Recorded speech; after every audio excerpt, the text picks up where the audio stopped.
Break के बाद रुक करेंगे उत्तर प्रदेश बुलेटिन की ओर, जिसमें पहली खबर फर्रुखाबाद से है, जहां परिवहन विभाग द्वारा लागू एकमुश्त समाधान योजना की संपूर्ण जानकारी दी गई।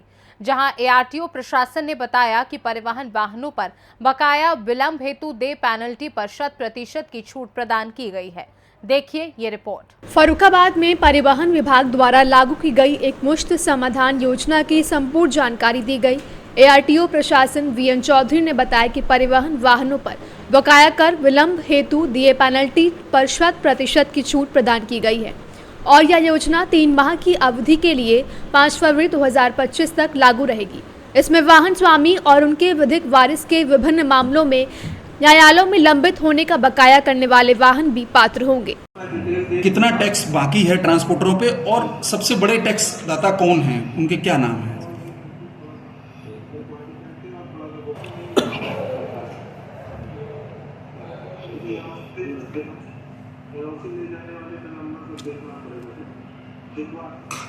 पहले तो आपके चैनल का मैं स्वागत करता हूँ। हमारे यहाँ जो है अब तक जो है समस्त जो गाड़ियाँ का टैक्स बकाया है उसमें 10 करोड़ 69 लाख रुपए टैक्स और पेनाल्टी मिला के बकाया है, जिसका जो है उत्तर प्रदेश सरकार ने एक मुफ्त समाधान योजना के तहत उनकी जो है पेनाल्टी 100% माफ़ करने का जो है एक जो है वो किया है, नियम बनाया है और उस के लिए एप्लीकेशन करने की आवश्यकता है, जिसमें लाइट मोटर व्हीकल से 7500 केजी ग्रास व्हीकल से कम जो है वाली गाड़ियों के लिए 200 रुपया रजिस्ट्रेशन शुल्क है और उससे ऊपर गाड़ियों के लिए 500 रुपया रजिस्ट्रेशन शुल्क है। तो इसमें जिसका भी मतलब टैक्स और पेनाल्टी ड्यू है और वो समय पे नहीं जमा किया है तो कार्यालय में आकर के अपना पंजीयन निर्धारित शुल्क से पंजीयन करा करके वो अपना पेनाल्टी से मुक्ति पाकर के टैक्स को जमा कर सकता है। इस संदर्भ में जिसकी आरसी भी जारी हो चुकी है या कहीं न्यायालय या किसी जो है तो परिवहन आयुक्त पर क्षेत्र या यात्री करके यहाँ कोई वाद भी अगर लंबित है तो वो भी यहाँ टैक्स जमा करके जो है उस बात को जो है विड्रा कर सकता है। तो ये योजना जो है 3 महीने तक जो है वो 5 फरवरी 2025 तक है। उससे पहले हम लोगों ने व्यापक प्रचार प्रसार किया है और आप लोगों के माध्यम से भी अपेक्षा की है कि आप लोग इसको जो है इस फर्रुखाबाद जनपद में जितना अधिक से अधिक सर्कुलेट करें जिससे लोग इस योजना का लाभ ले सकें। लगभग कितने वाहन होंगे सर ये लगभग टैक्सेबल वाले? 3700 वाहन हैं जिनका टैक्स बाकी 16.69 करोड़ जो है जिनका बकाया है। तो अब अगर ये लोग आते हैं तो ठीक, नहीं तो अन्यथा की स्थिति में क्या होगा? अन्यथा की स्थिति में इनको डिमांड नोटिस पहले भेजी जाती है, उसके 45 दिन बाद इनको आरसी जारी की जाती है, कार्रवाई हो जाती है, में कार्रवाई होती है। ठीक है, थैंक यू। फर्रुखाबाद से सी न्यूज़ संवाददाता आदेश की रिपोर्ट। फर्रुखाबाद के पांचाल घाट गंगा तट पर बीएसएफ की महिला पहुंची, जहां रिवर राफ्टिंग टीम का भव्य रूप से स्वागत किया गया। आइए देखते हैं ये रिपोर्ट। फर्रुखाबाद के पांचाल घाट गंगा तट पर पहुंची बीएसएफ की महिला रिवर राफ्टिंग टीम का भव्य रूप से स्वागत किया गया, जहां रात्रि विश्राम के बाद गुरुवार सुबह करीब 10 बजे जिलाधिकारी डॉक्टर वीके सिंह, पुलिस अधीक्षक आलोक प्रियदर्शी, बीएसएफ के कमांडेंट प्रवीण कुमार ओझा ने झंडी दिखाकर महिला रिवर राफ्टिंग टीम को मेहंदी घाट कन्नौज के लिए रवाना किया। महिला रिवर राफ्टिंग टीम का मुख्य उद्देश्य गंगा को स्वच्छ रखना, निर्मल और अविरल बनाना है। रिवर राफ्टिंग के माध्यम से जगह जगह रुककर बीएसएफ की महिला रिवर राफ्टिंग टीम लोगों को जागरूक कर रही है। गंगा को पूर्व की तरह स्वच्छ, निर्मल और अविरल कैसे बनाना है, सभी लोग इस कार्य में भागीदारी लें। बीएसएफ के द्वारा जो है महिला सशक्तिकरण और अविरल स्वच्छ और निर्मल गंगा अभियान के तहत ये गंगोत्री से लेकर गंगा सागर तक का अभियान चल रहा है, जिसमें कि अपने जनपद में कल टीम आ गई थी। आज आपने देखा कि पूरी टीम में वीमेन थी और 20 महिलाओं का दल, जो कि 2 राफ्ट के द्वारा जो है और एक अलग एक्स्ट्रा स्पेयर राफ्ट के द्वारा पूरी टीम जो है एक्सपीडिशन पे निकली है, जो कि आगे कन्नौज डिस्ट्रिक्ट में जा रही है। और ये पूरा एक महिला एम्पावरमेंट का और गंगा को स्वच्छ निर्मल रखने का एक अभियान है। इससे लोगों को जन जागरूकता बढ़ेगी और निश्चित तौर पे ये जो भी हम लोग हैं जो कि गंगा के महत्व को समझेंगे और गंगा को गंद करने से, प्रदूषण से बचाएंगे और स्वच्छ और निर्मल गंगा जैसे कि पहले थी उस तरह से बनी रहेगी, यही मिशन का उद्देश्य। और नमामि गंगे के दोनों संयुक्त तरीके से गंगोत्री से गंगा सागर तक किस अभियान के अंतर्गत जो महिला सशक्तिकरण को कार्यक्रम किया जा रहा है, क्या है पूरा मुद्दा?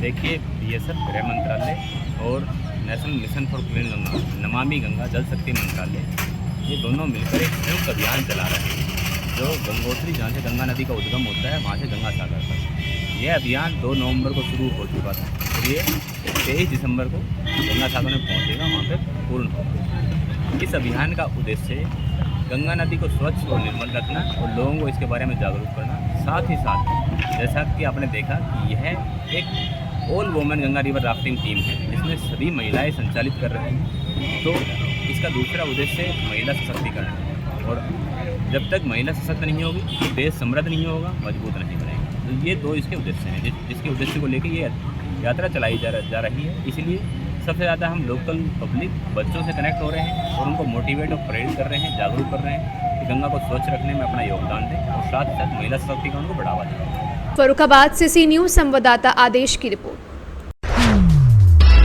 ललितपुर के सिविल लाइन के निवासी ने जिलाधिकारी को संबोधित कर एक प्रार्थना पत्र दिया जिसमें विद्युत विभाग के अधिकारियों पर कॉमर्शियल मीटर लगाने के आरोप लगाए हैं। देखिए ये रिपोर्ट। ललितपुर के सिविल लाइन के रहने वाले संजय चौरसिया ने जिलाधिकारी को संबोधित कर प्रार्थना पत्र दिया जिसमें विद्युत विभाग के अधिकारियों पर कॉमर्शियल मीटर लगाने के आरोप लगाए हैं।